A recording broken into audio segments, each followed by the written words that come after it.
অনেকদিন পর বাসায় সারাদিন রইলাম। সকাল থেকে অনেক কাজ করলাম। কাজ করার পর মনে হলো একটু রান্না বান্না করি। আজকে আমার রান্না হচ্ছে চিংড়ি মাছ, ছোট চিংড়ি মাছ এবং হচ্ছে পাঙ্গাস মাছের ভর্তা। ঠিক আমি দুপুর দুটায় লাঞ্চ করব সেই পরিকল্পনা অনুযায়ী সকাল থেকে সকল প্রসেস করলাম। এটা হচ্ছে আমার রুম। তোমরা দেখতেই পাচ্ছ আমার রান্না হয়ে গেছে। এই রান্নাতে কি কি রান্না করলাম সেটা আজকে তোমাদের শেয়ার করব। আর আজকে আমি খাবার টেবিলে খেতে খেতে তোমাদের সাথে কথা বলবো এবং যেহেতু আমি বাসায় আছি, আজকে আমার কোনো বাইরে কোনো কাজ নেই, মানে ব্যক্তিগত কোনো কাজই নেই। আজকে আমি সারাদিন হলেই আছি, ইউনিভার্সিটি হলে। তাই আমি হলে থাকার কারণে যখনই আমি বাসায় থাকি স্পেশাল কিছু রান্না করার চেষ্টা করি। আজকে আমার স্পেশাল রান্না করা হয়েছে চিংড়ি মাছ। এটা হচ্ছে ছোট চিংড়ি মাছ, যেটা একদম বাংলাদেশে পুকুরে বা নদীতে পাওয়া যায়, একদম ছোট ছোট চিংড়ি। এটা হচ্ছে চিংড়ি মাছ আলু দিয়ে, টমেটো দিয়ে আর কাঁচামরিচ দিয়ে, ধনিয়া পাতা দিয়ে রান্না করা হয়েছে। এটা স্মেলটা অসাধারণ। আর হচ্ছে আরেকটা আমি যেটা করি, এখানে যেহেতু টাকি মাছ পাওয়া যায় না যেখানে আমি থাকি, চেক রিপাবলিকে, তা আমি যে কোনো মাছ দিয়ে ভর্তা করার চেষ্টা করি, যে কোনো মাছ। তাই আমি এখানে এশিয়ান শপ, আমি যেখান থেকে মাছগুলো কিনি সেখানে পাঙ্গাস মাছ পাওয়া যায়, একদম বাংলাদেশের ফ্লেভার, অসাধারণ ভালো মাছ। তো সেই মাছটা কিনেছি। এটা হচ্ছে পাঙ্গাস মাছের ভর্তা।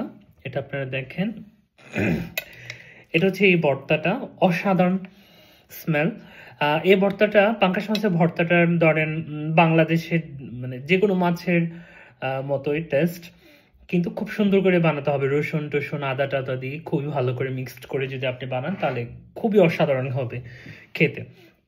এ হচ্ছে, তাহলে আমি প্রথম, এটা হচ্ছে আমার প্লেট। আজকে যে প্লেটটা, এটা হচ্ছে ছোট প্লেট, কারণ আমার বড় প্লেটটা ভেঙে গেছে, তাই আমি আজকে ছোট প্লেটে খাবার খাচ্ছি। এখন আমি প্রথম টেস্ট করব পাঙ্গাস মাছ দিয়ে, পাঙ্গাস মাছের ভর্তা দিয়ে।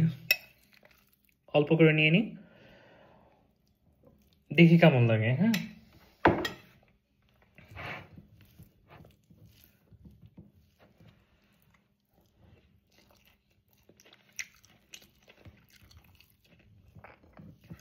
এক কথায় অসাধারণ। তবে একটু ঝাল হয়েছে। মাছের ভর্তা বা যে কোনো ভর্তায় যদি ঝাল না হয় ভাল লাগে না।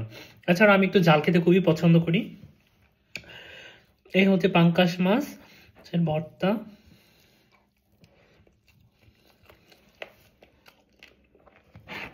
অসাধারণ। যদি আমাকে বলে মার্ক দিতে, তাহলে আমি 10-এ 20-30 দিয়ে দিব। নিজের খাবার নিজেরই প্রেমে পড়ে যাচ্ছি, নিজের রান্না নিজেই প্রেমে পড়ে যাচ্ছি।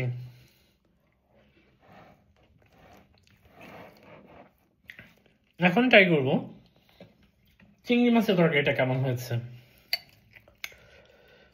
এই দেখতেই পাচ্ছেন, এটা চিংড়ি মাছ, ছোট চিংড়ি মাছ। এই চিংড়ি মাছটা শুধু আপনি মাখিয়ে রান্না করলে সবচেয়ে মজা। আলু যা যা মেটেরিয়াল আছে সবচেয়ে একসাথে মিক্সড করে বসিয়ে দিলে হয়ে যাবে। এই চিংড়ি মাছে কাঁচামরিচ দিয়েছি, আলু, টমেটো আর হচ্ছে ধনিয়া পাতা।